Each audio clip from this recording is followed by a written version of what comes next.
I'm Laura Metal. Welcome, everyone. I'm Laura Metal. I'm the Vice President of the League of Women Voters, and the President is rushing to get back here from someplace.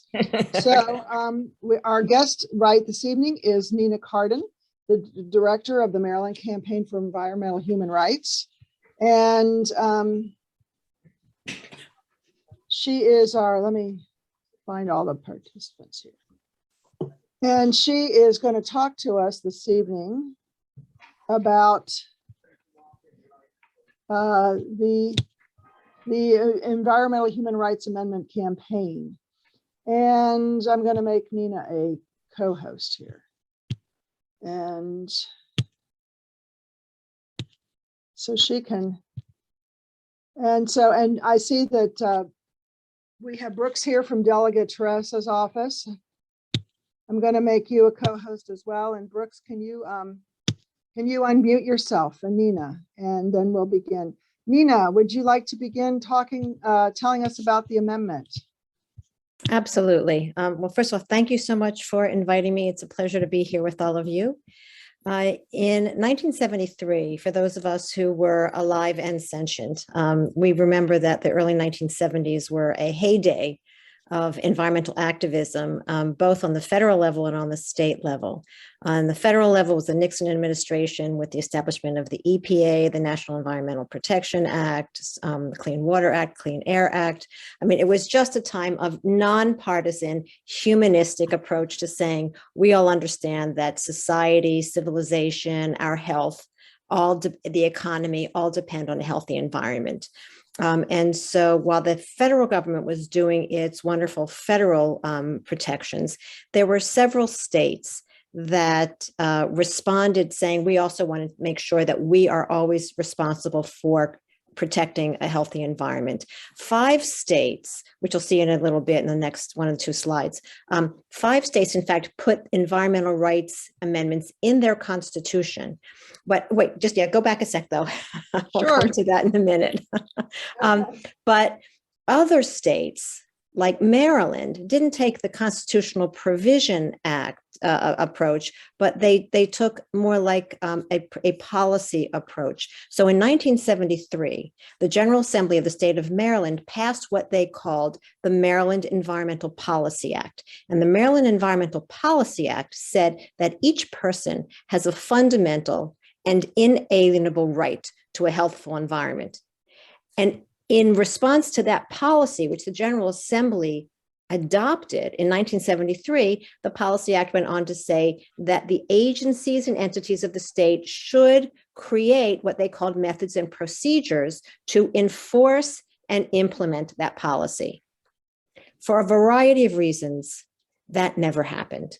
So it is now 49 years. Next year will be the 50th anniversary of the Maryland Environmental Policy Act, which established that you have a fundamental and inalienable right to a healthful environment, and yet it still hasn't been implemented. So in response to that, in response to the unfortunate sort of disappointing role in the past 4 years or so before the Biden administration of federal engagement in protecting the environment. That is, it wasn't even advancing the protection of the environment. It was retracting from and withdrawing from protecting the environment.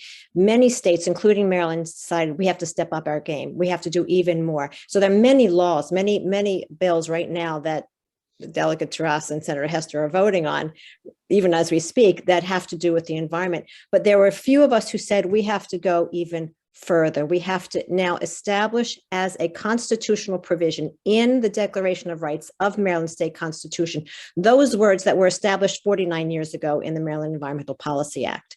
So we have put together and drafted and have presented to the General Assembly this proposal for a constitutional amendment to be put in our Declaration of Rights, which is our Bill of Rights of the state constitution, and make environmental health a fundamental right on par with all the other rights that we have in our state constitution and our federal constitution, although this would only be about the state constitution.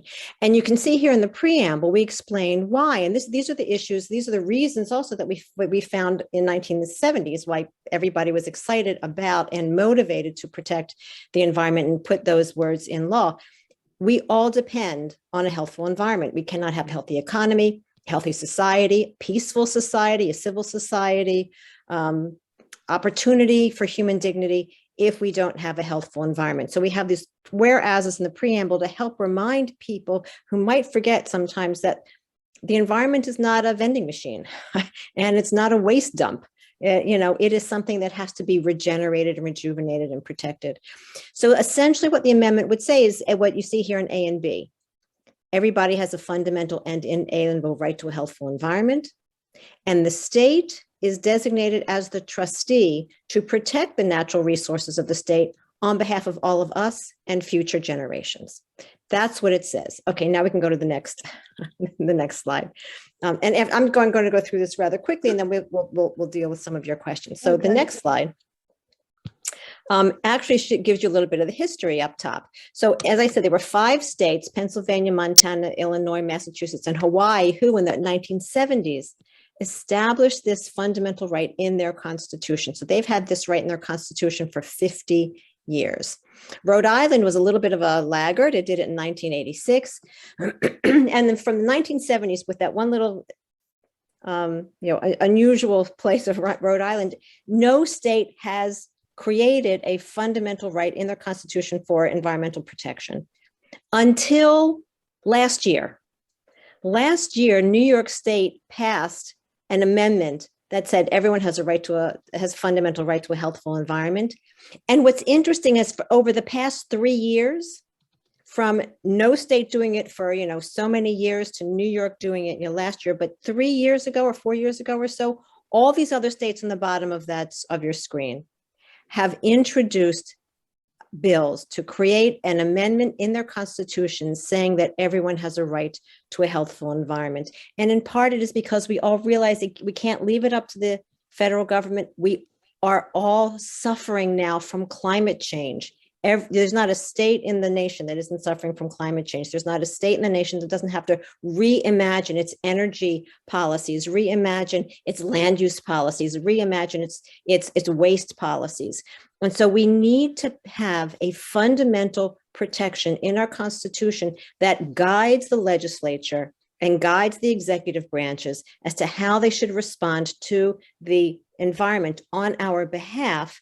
And so now it's interesting that this is like a quarter of the states that are already looking at putting environmental rights in their Constitution. So why in particular do we need it? And especially here in Maryland, we can go on to the next slide. Sure. One of the reasons is environmental justice. Over the course of decades, there have been decisions that cluster in sources of environmental degradation in particular areas, and those particular areas are largely communities of color and low-income communities. And the way that we treat the land and the sources of pollution in those areas, as opposed to other areas, give rise to extraordinary environmental injustices. So this is, I know, a little bit hard to see in the slide, but the red areas are areas of the longest life expectancy. So I don't know if you know Baltimore, but in Baltimore, the very top there, Roland Park, green, relatively wealthy, no industrial sources of pollution to speak of there. Their life expectancy is 80 some years. The lighter yellow, where there are communities of color, clustering of sources of pollution, their life expectancy is in the 60s. There's a 20-year differential of life expectancy within a couple of miles. And it's not because of DNA, it's not because of genetic code. It is a cluster of issues, but in particular, it's the issue of environmental degradation. And that environmental degradation due to policy choices that we as a society make. So we need a fundamental right to make sure that we do not continue this practice of environmental injustice. And in addition, we can go to the next slide.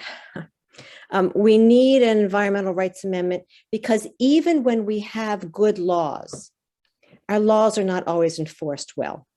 Even if the legislature does the right thing, and by the way, if the legislature does the right thing about environmental protection, it does it because of its own moral compass. There's no external law. There's no constitutional urge that requires them to take care of the environment, unlike protecting your freedom of speech, freedom of assembly.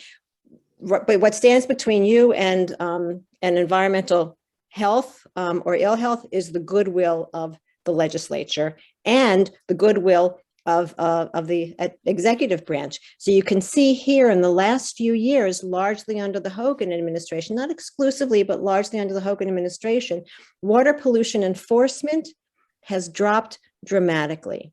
So here's a datum for you. 65% of water permit discharge inspections found that the permittee was in violation of their permit. This is from the years 2017 to 2020. And of those violators, a half were repeat offenders, and yet the state did not do its due diligence to fine them, to force them to improve their discharge. We were lucky that they even monitored them, because the monitoring, as you can see, has gone down dramatically. And without monitoring, we're not going to know who's in violation of their permit or who isn't. Without monitoring and without the enforcement of what we find in the monitoring, we're not going to be able to improve the water quality. And you probably have all read that the Attorney General actually sent a letter to the governor just a little while ago saying that of the 3,000 or so water treatment plants that we have, many of them are in violation of their permits. Many of them are unhealthy, and that in fact the quality of our water, our public water systems, is in jeopardy because we have not been pursuing the monitoring as we should, in part because we have not staffed the monitoring inspectors properly. So do I have one more? No, I think that was the last introductory slide. So we need the amendment so that we can guide the legislature to do the right thing. We can guide the executive branch to do the right thing. We can make sure that we promote environmental justice, and that you have the ability to hold the government responsible for protecting the environment for your benefit and for the benefit of the generations yet to come, because they don't have a seat at the table. We have to be their advocates, and this amendment allows us to be their advocates. So that's a brief overview. So Laura, do you want to open it up to questions? You want to start asking me the questions that you? Well, sure. We do have a couple of questions here. Sure. This question is about the slide here. The water pollution enforcement is down. Does that mean the water is more polluted? And which water is it that's more polluted? I can get you more information about that. But as I said, of those inspections, 65% of the water permit discharge inspections found that the permittee was in violation of their permit, which means that it could mean that they were in violation because they didn't report properly, in which case we don't really know if it was polluted. It could also mean, as it has in some cases, that the water is more polluted than it should be. So those are the discharges, right? Yeah, that's for industry that's discharging, exactly. But also the state has, as I was saying, 3,300 public drinking water systems. This study showed that a quarter are operating in violation of state and federal requirements. And so there are state inspectors are expected to inspect 4 times the number of systems than the national average. The national average is a single inspector over the course of the year will inspect 67 sources, and ours are expected to inspect 240. We need the amendment to make sure that we can hold the executive branch's feet to the fire to do what they're supposed to do by statute. Well, thank you. That is, all right, so we have some more questions, more about water. Okay. Why did Pennsylvania allow fracking if it had this constitutional amendment? And then we have another question that goes about Pennsylvania, was a comment someone had back up here. It said that Pennsylvania's amendment was not used, but the last few years citizens are using it in the courts to stop companies from polluting activities in their communities. And I thought those kind of went together. So They're absolutely, it's a great question and it's a great answer. So Pennsylvania passed their Environmental Rights Amendment in 1971. It was cut off at the knees by a court early on, and it was essentially dormant for about 40 some years. In 2012 or 2013, the fracking industry went to the state legislature and got a bill passed that said that no governmental entity, no local, county, municipal government entity could refuse the fracking industry to frack in any zone in the state. So that the state legislature basically gave carte blanche to the fracking industry to come in and to frack anywhere. At that point, 7 municipalities got together with the Delaware Riverkeeper and sued the state, saying that they have an obligation because of the Environmental Rights Amendment of the state of Pennsylvania. They have an obligation to take care of the natural resources in their domain and the rights of their residents to a healthy environment. And that by denying them the ability to keep fracking out, they were denying the ability of these municipalities to uphold their obligation under the state constitution. The Supreme Court of the state of Pennsylvania agreed and said that state legislature, rule allowing fracking to go anywhere in any zone in the state and denying local governments from the ability to determine whether they wanted fracking or not was a violation of the Environmental Rights Amendment. So the question then becomes, okay, so on the one hand, the Environmental Rights Amendment has been used to stop fracking. There is no doubt about it. So the first part of the question, though, is why hasn't it stopped fracking altogether? It hasn't stopped fracking altogether because it was denuded during the time that fracking came into the state. Fracking came into the state in the 2010s. The Environmental Rights Amendment wasn't resurrected by the Supreme Court of the state of Pennsylvania until the early, the fracking came in, in the first decade of the 21st century. The amendment was strengthened in the 2010s. The analogy that I give is this: if we pass an Environmental Rights Amendment here in the state of Maryland tomorrow, we will not be able to ban diesel trucks, combustion engines. We will not be able to close down all the gas stations right away. Once you have an established industry, a right like this is not able to overnight overturn the established industry. And so as much as the Environmental Rights Amendment in Pennsylvania allows places where it does not have fracking now to keep fracking out, once the fracking had established its foothold, it was impossible really to remove all of it simultaneously. Over time, perhaps it will be able to do that. So we have to be realistic about how our rights are implemented. Sure. Okay, so we had a question: if we're getting a lot of our drinking water from Baltimore, what's the county doing protecting? Well, we don't know if the county's doing anything to protect the children from drinking poor quality water. And I guess that would go for what's Baltimore doing? Is anybody doing anything to clean up that water so that the kids are not drinking water that can make them ill? Well, I am not an expert in where the inspections are happening and how they are being implemented on an individual basis. I only have the reporting out and the sort of like the executive summary. If you are interested in Baltimore County's water enforcement, I could certainly find that out for you. But one of the things we want is we don't want to have to ask that question, right? We want to trust that our government is doing the right thing. And right now, the reporting out from the Environmental Integrity Project and the Center for Progressive Reform have shown us that we cannot rest comfortably knowing that our government is doing the right thing when it comes to water protection. And that is disturbing. Yes, it is. Now, some of the states that are thinking about constitutional amendments, there's a question: has this been on the ballot in any state? And if this goes on, is anybody else putting it on the ballot? And what was the result of those referendums?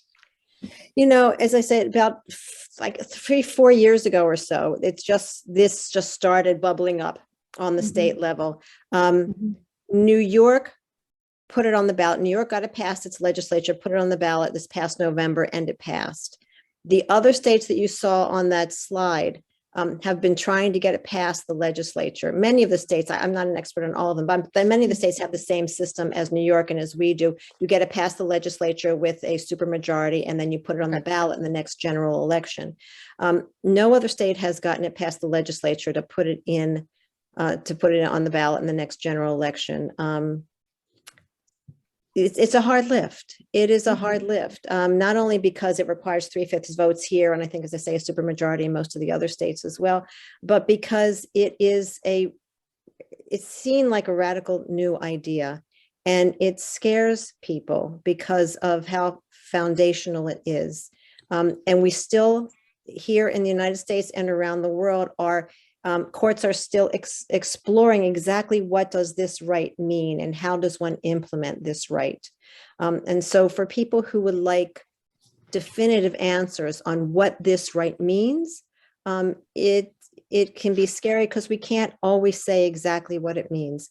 But to that uncertainty about how to implement this right, I say, look, it's been 200 years and the Supreme Court is still trying to figure out, in some cases, what does freedom of speech mean, right? What does the Second Amendment mean? What does the 14th Amendment mean? Fundamental rights always have their boundaries. And the question is, where are the boundaries of fundamental rights?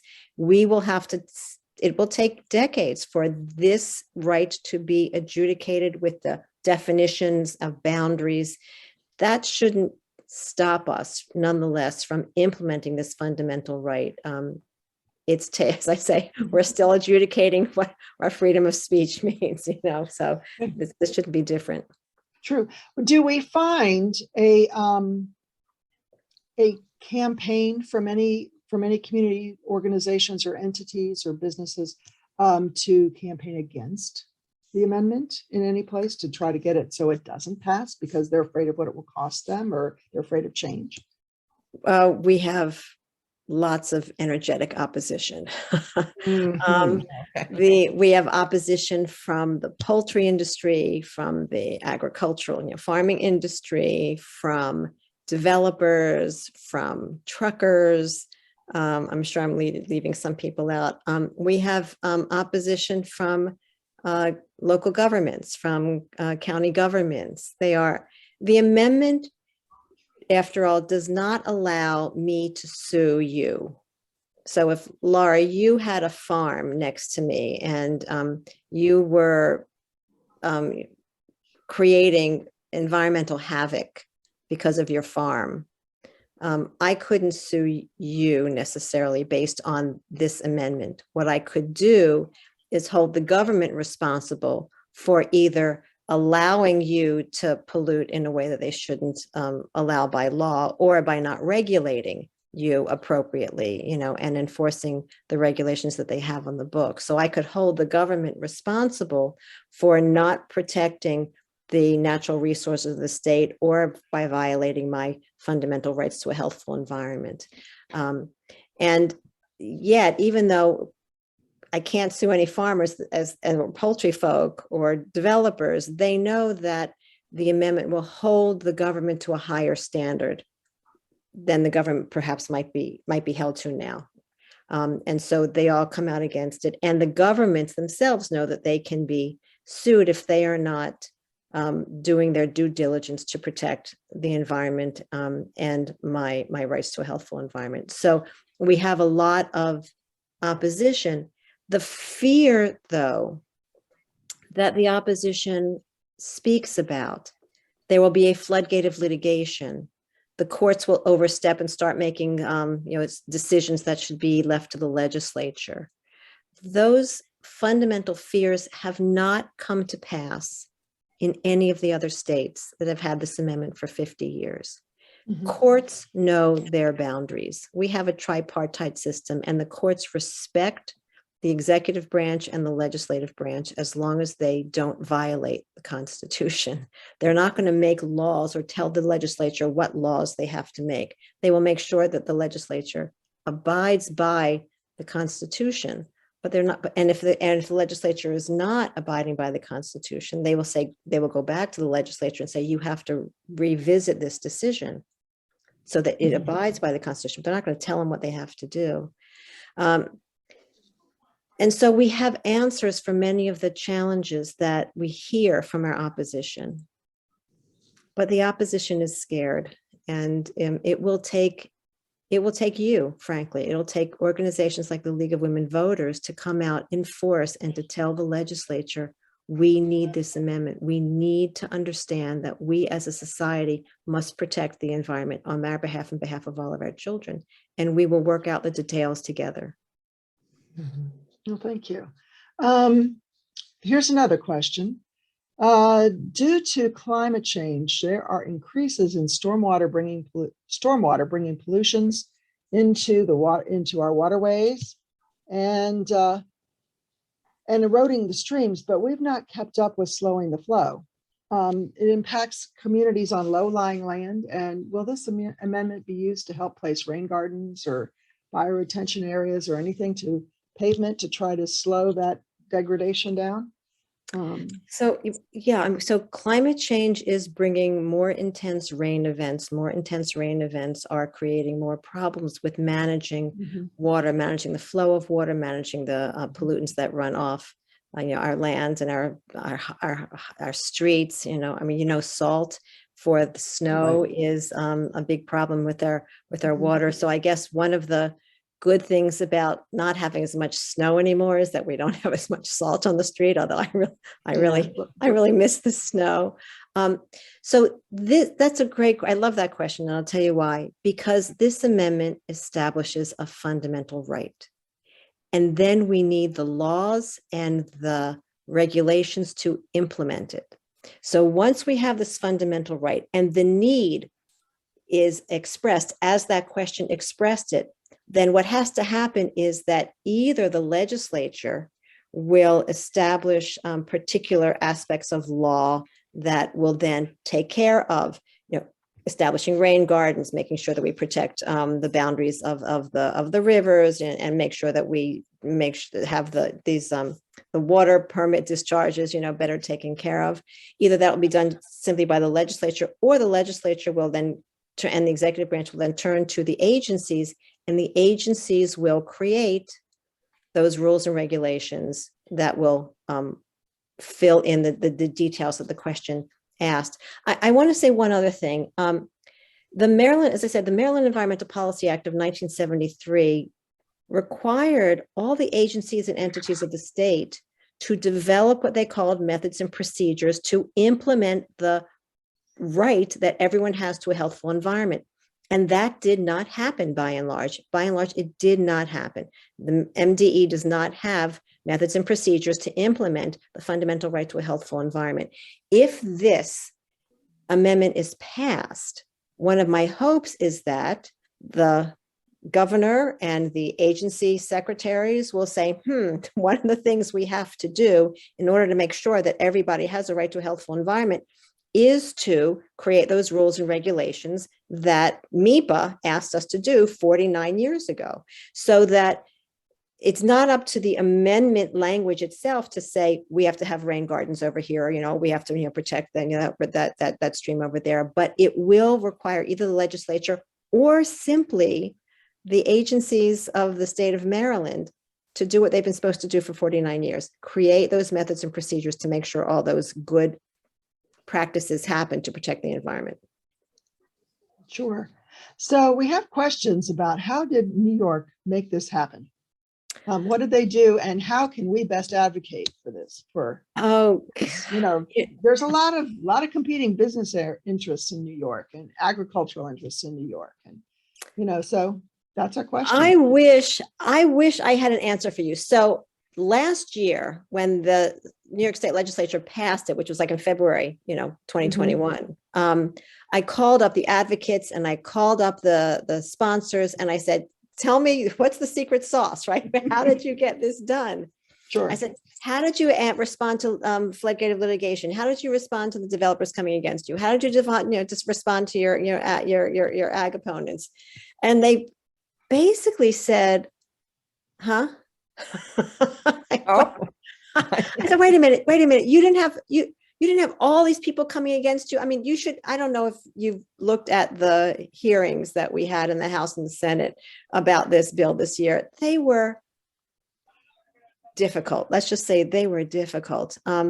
We, in fact, had the sponsor of the House sponsor of the New York bill testify for us. And he was asked questions like, tell us about that. He was not given the opportunity to answer that question. I mean, it was a very rude hearing. So we didn't get to hear him, and I haven't had a chance to speak with him since then. And I went to the advocates, as I said last year, and I said, tell me how you did this. And they said there was very little of that opposition. When I did speak to, I'm still hoping that maybe I can come back to you in a couple of months with a better answer, because Sure. I just am shocked at the answers that I got so far. So I went back to one of the staffers of the Assemblyman who was was the main sponsor of the bill in the House, and I said, just what you said. How did you do this so fast? You got this done in 2 years. And by the way, in New York, it's even more difficult. They have to get it passed in one legislature. Then they need an election with a new legislature, and they have to get it passed again. So they had to get it passed in two sessions. So I said, how did you do it so fast? And the woman on the phone said, fast? It took us 20 years to get this passed. So I don't know what, I think a lot of that hard work must have been done like before. I think people might have just been, the opposition might have just been, I don't know, beaten down and said, and also the New York amendment is just one line. It just says everyone has a right to a healthful environment, something like, it's like 17 words. Ours talks about a healthful environment, and it talks about the state being the trustee.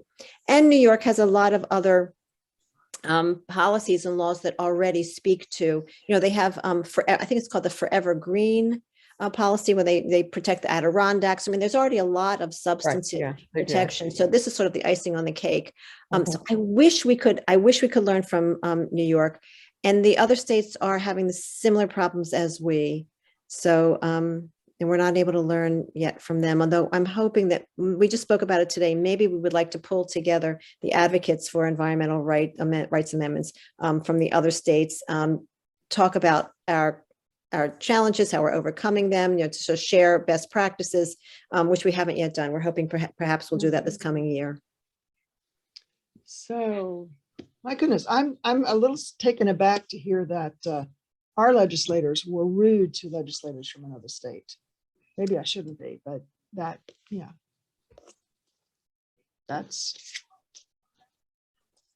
interesting. So there's opposition. What would be some of the benefits that we might have if we could put this in? Would we be able to, how would we help the Chesapeake Bay, or how, what other things might there be benefits that are actually going to save taxpayers money, actually going to help the state with some of the other things that we're doing? So one of the benefits is that if you talk about money, for example, one of the benefits is public health will improve.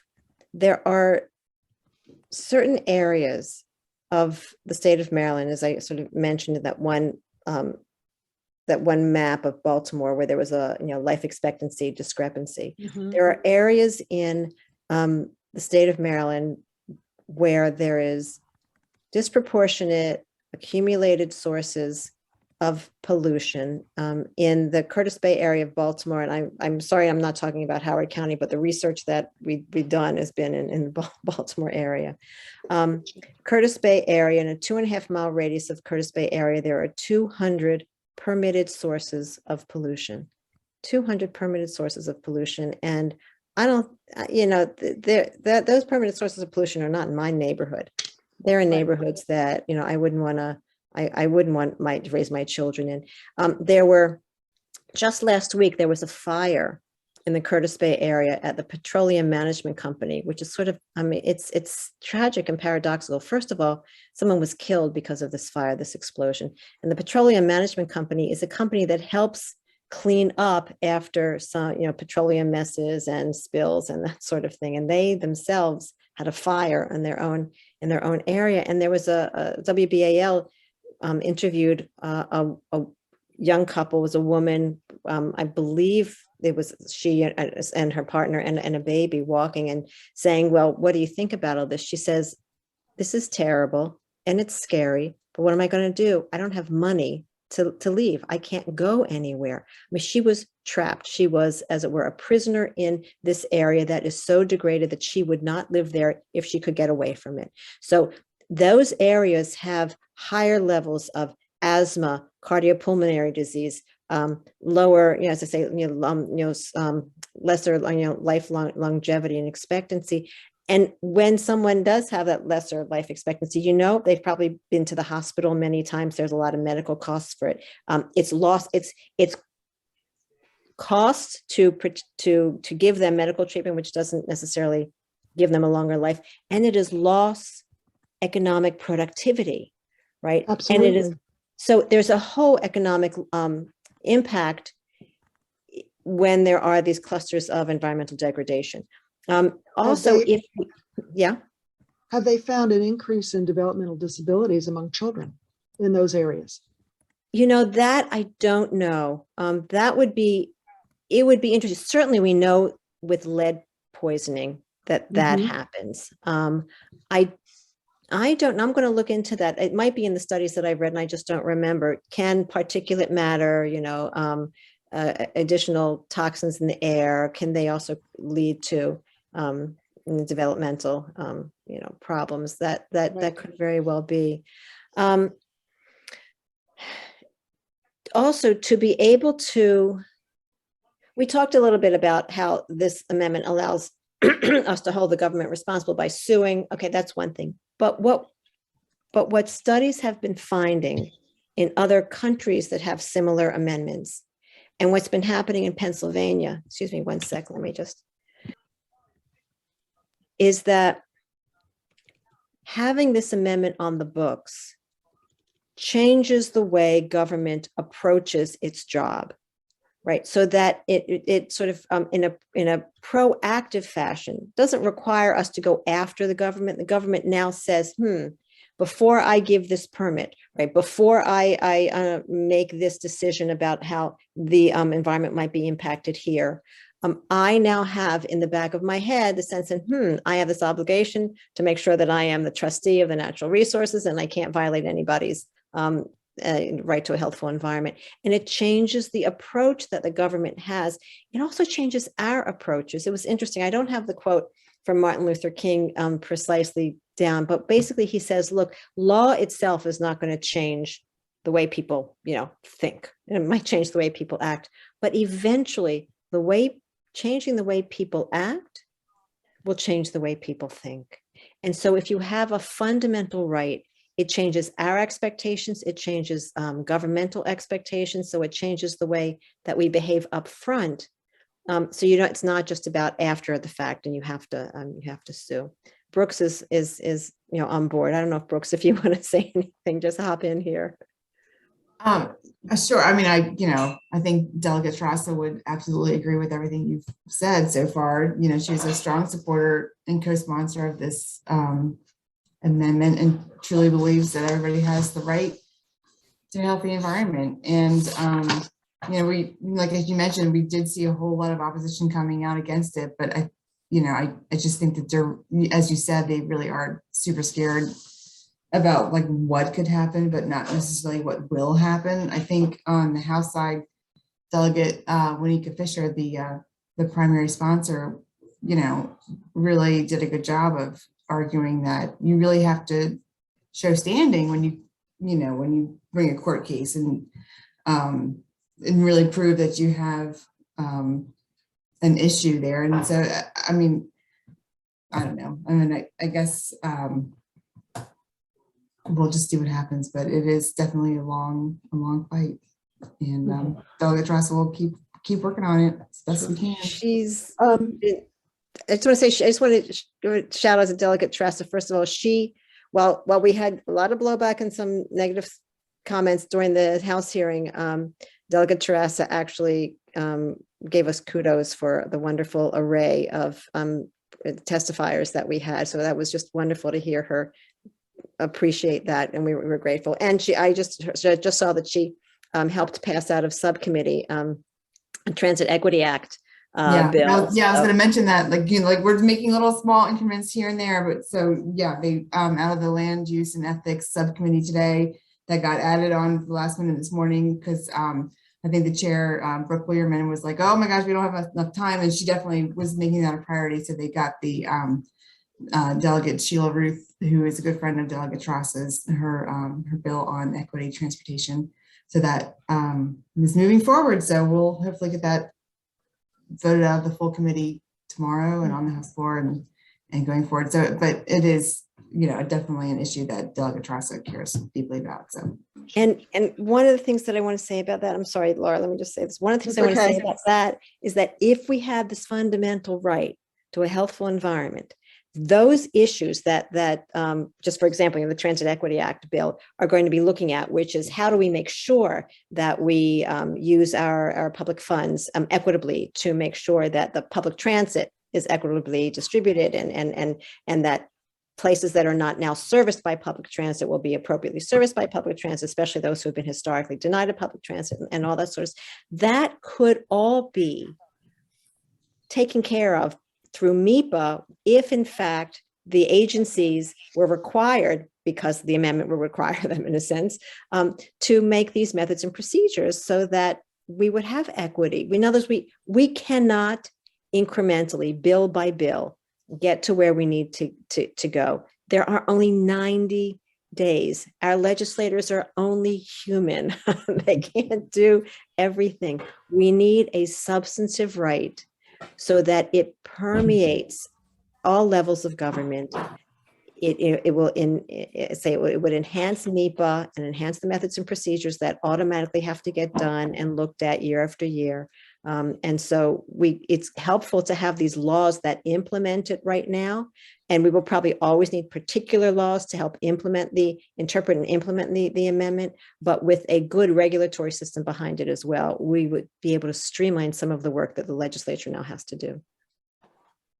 So we have a question. Have there been any committee votes yet? And are you expecting any action on this year?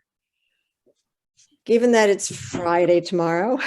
Yeah, I know. And crossover day is Monday. Yes, we know.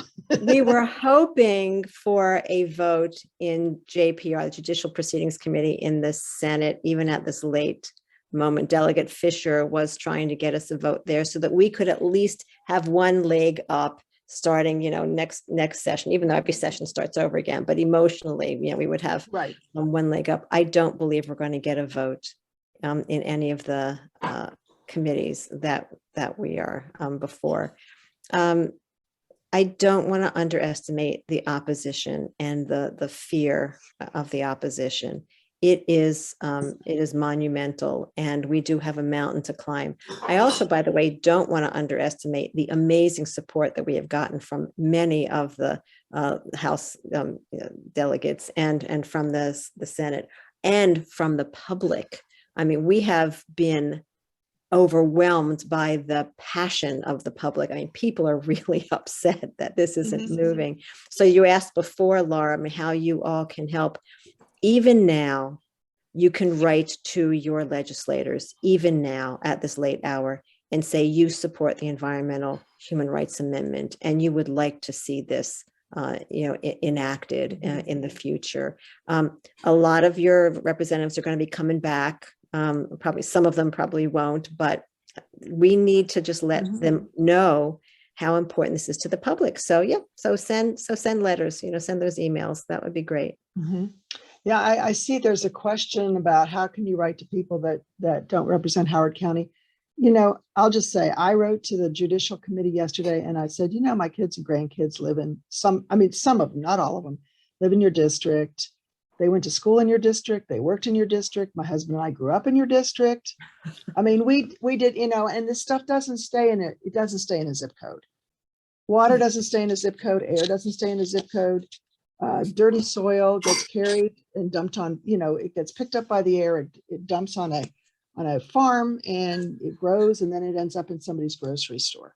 So it's not something that can stay in a neighborhood. It's going to come out. It's going to be everywhere and it affects all of us. And it's really, kind of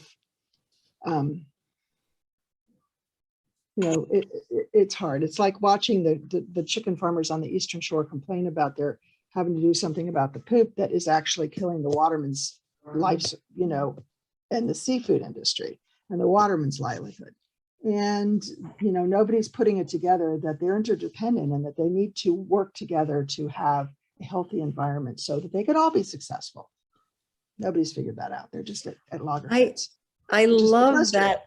I love that argument. If you do reach out to a legislator outside your district saying, water doesn't stay in my district, like the air doesn't stay in my district, you are there not just for your constituents, you are also there making decisions about me, so yes, I'm writing to you and write to Speaker Jones and President Ferguson. Let them know how important this is to you, because when we come back next year or the next year, we want them to know that this is critically important to all people, over the state. And having them on our side would be invaluable. Right now, they were sort of agnostic about this bill. They didn't come out against it, but they didn't come out for it. And I think we're going to need them on our side if we're going to move this bill. Mhm. Yeah, I would echo that. I think also, just trying to appeal to everybody's, human nature and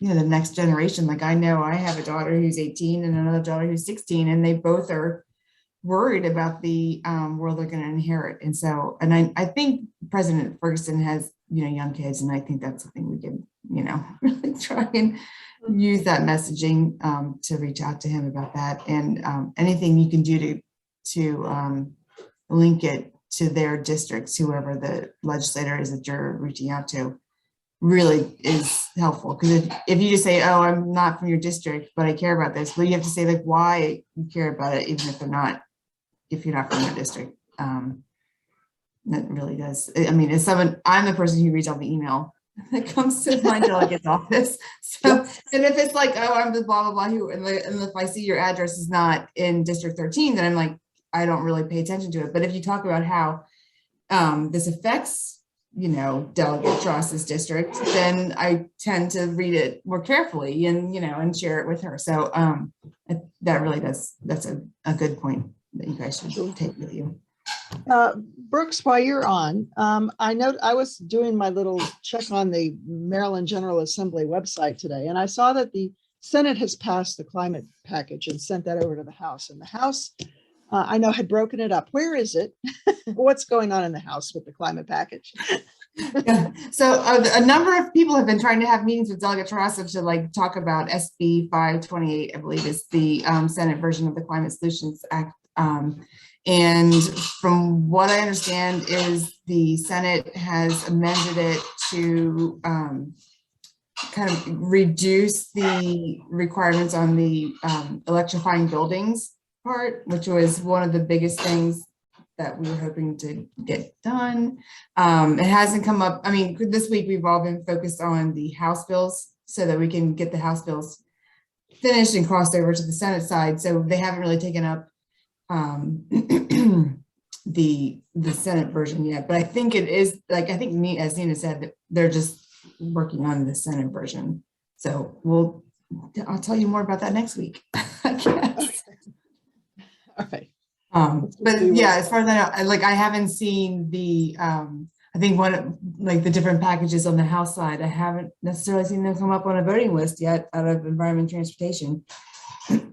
So All right. And which is a surprise, since it's the chairman's bill. That's a big surprise. I noticed that the PFAS chemical bill had passed in both houses, and maybe they didn't have the same version, but they had sent them. It supposedly is. I don't think that came through. I think is that Economic Matters. I don't know what bill. I don't know. It might be. I'm not really sure, but it had. Maybe Nina can talk had sent. It had crossed. It had gone passed and both and sent to the. I don't know who's doing the dishes, but we can hear them. I'm sorry. That's my husband. That's all right. And then we don't want to interrupt your husband doing the dishes. That's no. Right. Yeah, the PFAS bills are pretty much identical as far as I understand, and they both passed. Yeah, so that's really, that's a big win. Mhm. And there's a wastewater, there's some wastewater bills as well, and I couldn't actually figure out what the status of those were. They looked like they were still in committee. I think Delegate Stein had a number of wastewater bills come out. He's the vice chair of the Environment Committee. I think there is, I can't keep, it's hard to keep track of them all, but I'm pretty sure that some of them came out. There's like septic licensing septic people, and I feel like there's a wastewater one. I can't remember, but yeah, I'm sorry. For sure. Yeah, and there's There's a lot. there's a bill that I know the Attorney General was promoting for MDE to have increased enforcement capacity. And in part, I think that's also for managing water and wastewater issues. And I think that needs a little bit of help. I don't have the number offhand, but I don't know. Brooks, do you know that bill? I'm not sure about that one. It was an AG bill. Yeah, he was encouraging that on behalf of MDE. I don't know, if you're interested, I can get you that. There's the zombie permit bill. Do you all know about the zombie permit bill?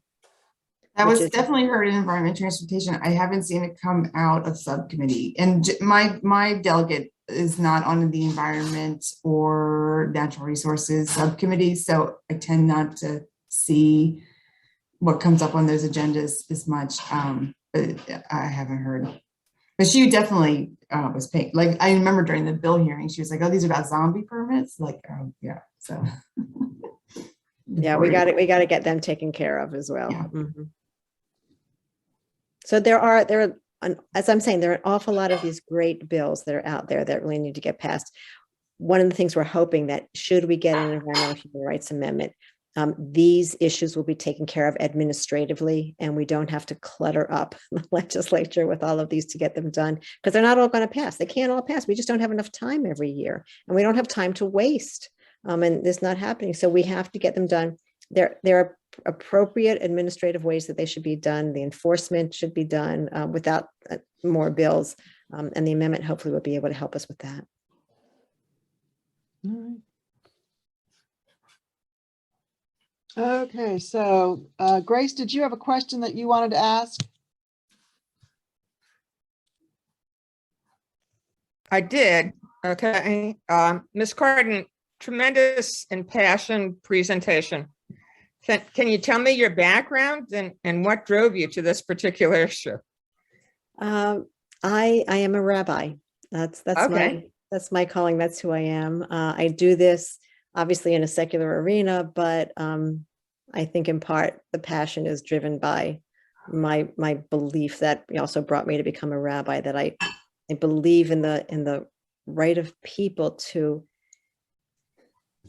enjoy this glorious earth that none of us made, and that no one person, no one community, no one generation has a greater right to the gifts of this magnificent earth than anybody else.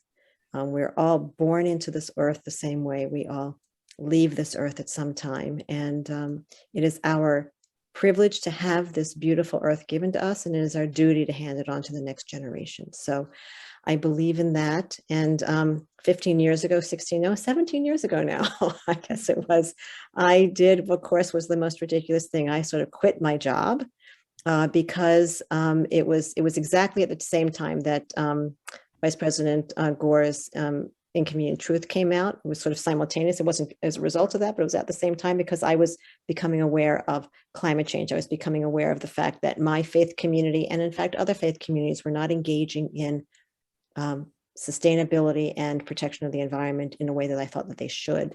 And so I wanted to throw myself into that intersection of faith and environmental well-being.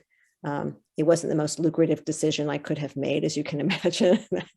Not too many job openings for rabbis promoting environmental health, but nonetheless, it's been a very fulfilling journey. Obviously, very frustrating too. But meeting all these people who selflessly believe that, in fact, we all have a right to a healthful environment, and they do what they do pro bono, giving so much time and passion, as you say.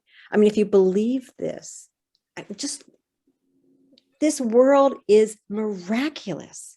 And it might be, I mean, you really got me started now. It might Oh, be, good. and it might be, as far as we know, the only creation like this in the universe. How dare we?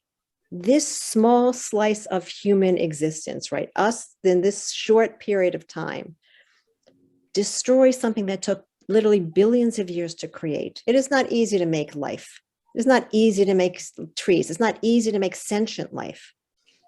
And we're in the midst of this universally critical moment when we are able to snuff out life, which we are doing at a rapid pace, and maybe snuffing out human existence at some point in the future if we don't really get on top of this. Who knows what tragedy lays before us, which is why our children are so concerned. I mean, this is something that we haven't spoken about, but the mental health of our young people. You talked about developmental health, Laura, but the mental health of our young people is being harmed because they cannot rely on a future. That we all grew up knowing we had a future. Right. You know? They're panicked. They're absolutely panicked. I And can they're absolutely, I can absolutely speak to that because my 18-year-old daughter told me a couple of years ago, she's like, Mom, I'm not going to live to 30. I'm like, and they truly believe that. She's not the only one. I mean, there's lots of them who are really worried. There was a sign at our rally with our student rally, which said, this young person was holding it, "You will die of old age. I will die of climate change." You know, and this is what they believe. And they feel not only desperate, they feel betrayed by us. That's the word that they use, betrayed by us. You know, and so I understand the fear that many of our opponents have, but you hold up this fear of a technical money. problem. Losing money. Yeah. And so we can, so one, if it's greed, it's inexcusable. If it's a real fear that you think that the amendment is too broad and it will be too broadly interpreted, we can work on that technical fix against future of the planet and all of the future generations. It's not even close. So anyway, so Grace, I'm sorry for getting on my soapbox, but thank you for the question. No, thank you so much for the passion and the energy, because that's the only way this can change.